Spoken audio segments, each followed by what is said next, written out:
Welcome. I'm a licensed professional counselor, and I don't just talk about the crimes. I talk about the psychology behind the crimes and the mysteries that captivate us. We look beyond the facts of the case to understand the why of the crime. Subscribe and like this video if you want to learn more about the mental health and psychological indicators of true crime cases like this one. Before we look into this timeline of the crime, we must first look at the psychological landscape of the perpetrator, Edwin R. Hall. We must begin by examining the most compelling mental health indicators, which are not just clues to the crime, but windows to his deeply disturbed psyche. The first indicator is early aggression and abandonment trauma. The most immediate psychological red flag for Edwin Hall appears in his early life. Specifically, his history with the adoption and state custody system. He was adopted at age 7. However, this attempt at providing a stable home ultimately failed, leading him being returned to the state custody by age 15. This happened after an incident where he threatened a family member with a knife. He also had a juvenile record for assaulting another boy while striking him in the head with a baseball bat. As a licensed professional counselor, I view this through the lens of early attachment and trauma. The failure of two primary attachments, his biological family and then his adoptive family, would compound into a foundational trauma of abandonment and rejection.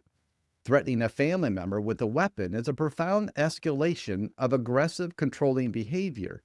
This is not just a temper tantrum. It suggests a severe inability to regulate intense emotion and a willingness to use physical intimidation as a tool for control. It lays the groundwork for later violence. Why do these early acts of violence not lead to more stringent intervention?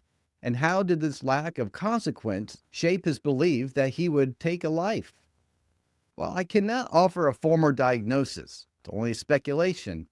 Hall exhibits significant traits consistent with antisocial personality disorder and psychopathy.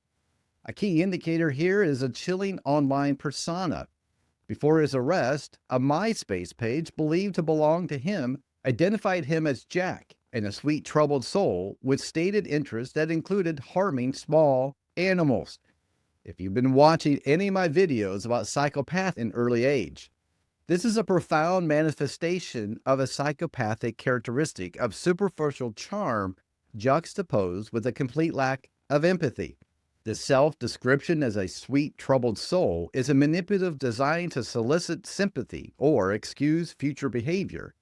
His stated interests are classic indicators of sadistic fantasy and a callous disregard for the suffering of others, which is a core trait of psychopathy.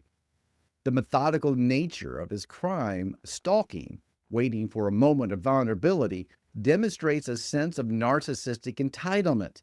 He viewed Kelsey not as a person, but as an object to be taken and used for his gratification. The decision to abduct her from a busy public place like a Target parking lot in Overland Park, Kansas, at gunpoint speaks to an overwhelming belief in his own cleverness and invincibility, which is a hallmark of grandiose narcissism. The why behind this is the emotional void.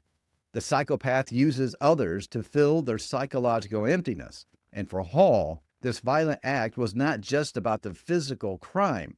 It was about the ultimate assertion of power over another human being, a desperate attempt to feel something or someone. The first compelling behavioral clue in this case is the surveillance footage from the Target store. This footage is the clearest evidence of premeditated and calculated approach, moving the psychological analysis from a simple impulse to an organized predatory behavior. On June 2, 2007, Kelsey Smith, an 18-year-old recent high school graduate, was running a quick errand to purchase a gift for her boyfriend.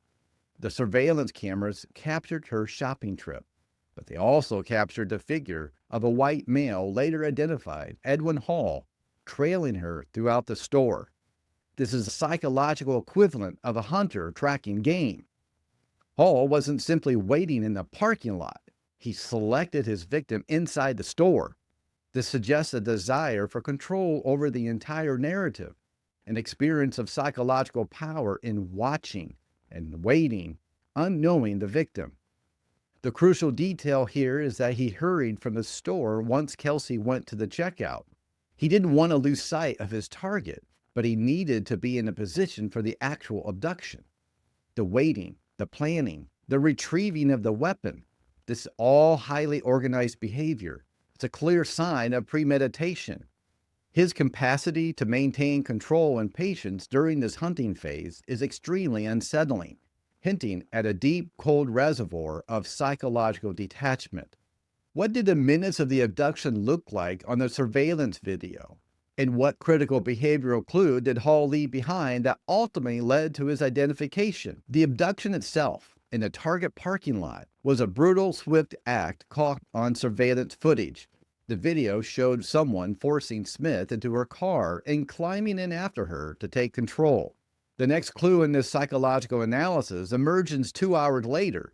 Kelsey's car was found abandoned in a nearby Macy's parking lot. The key insight here comes from the behavioral forensics of the scene. Her purse and the gift for her boyfriend were still on the passenger seat, and there was no evidence of a major struggle inside the vehicle. This suggests that Hall was already in control, either through the use of the gun he retrieved from his truck or by quickly overwhelming her. The fact that he abandoned the car, a potential crime scene, and was seen running away speaks to his attempt to erase his presence and disassociate from the crime location. He quickly returned to the pre-crime state, a form of emotional blunting characteristic of an individual highly practiced in compartmentalizing violent acts. This ability to instantly switch modes is often found in individuals with strong psychopathic traits, where emotion does not guide behavior, only cold calculation. The mental health pivot here? The choice of the Macy's parking lot, a secondary location, is a calculated psychological effort to mislead investigators and distance himself from the primary crime scene, the abduction site. This is a classic move to disrupt the initial timeline and demonstrates a form of cognitive manipulation, an attempt to control the investigation's narrative, even after the crime is committed. The search for Kelsey Smith lasted 4 agonizing days. Authority finally obtained a cell phone ping from Kelsey's provider, an action that led to the eventual creation of the Kelsey Smith Act, a law designed to prevent this kind of fatal delay. Within 45 minutes of receiving the data, searchers discovered Kelsey's body in a wooded area near Longview Lake in Grandview, Missouri. The recovery of the body provided the final and most devastating psychological data points about the perpetrator. Kelsey had been sexually assaulted and strangled to death with her own belt. The brutality and the mechanics of the murder reveal a terrifying insight into a psychological state during the crime. Evidence then showed that he would choke her out with her belt during the sexual assault, then bring her back to consciousness and repeat the assaults before finally strangling her to death. This specific repeated act of strangulation, choking the victim to the point of unconsciousness, and then reviving her is a profound indicator of sexual sadism. This behavior is not just about the sexual act, it's about the experience of absolute power and the ability to control life and death. The perpetrator gains pleasure not just from the sexual violence, but from the fear and pain and ultimate helplessness of the victim. This psychological act completely dehumanizes Kelsey. In Hall's mind, she was merely a tool for his ultimate gratification and power fantasy, showing a complete rupture from any standard human emotional connection. This is deeply consistent with the most severe forms of psychopathic and antisocial behavior. The ultimate psychological twist here is that Hall, despite the meticulous planning and sadistic cruelty of the crime, was only caught through the most basic clues: the fingerprints he left on the steering wheel and seatbelt of Kelsey's car. The man who saw himself as clever, who saw himself as the sweet, troubled soul, was fundamentally undone by his own carelessness and overconfidence, which is a common flaw in the narcissistic predator who believes they are too smart to be caught. Edwin Hall was ultimately charged with the premeditated first-degree murder and aggravated kidnapping. He eventually pleaded guilty to all charges to avoid death penalty, seeking the very mercy he denied his victim. We must conclude with a psychological analysis of his motive. Hall had a history of juvenile violence and documented failure in his attachment relationships. He was married and had a 4-year-old son at the time of the crime. For someone exhibiting traits of psychopathy and narcissistic personality disorder, the reality of everyday life, marriage and fatherhood, and work often fails to satisfy the grandiose, empty self. The motive was not a simple, impulsive sexual urge. The motive was a powerful control and a desperate validation of a profoundly empty identity. By stalking, sexually assaulting, and then torturing and extinguishing a life, Hall was attempting to fill that internal psychological void. The crime was a performance of power to himself, a transient moment of feeling invincible in a life where he felt powerless and unattached. The psychological indicators are strong. An early history of violence, abandonment trauma, a methodical, calculated approach to the abduction, and the ultimate sadistic nature of the murder.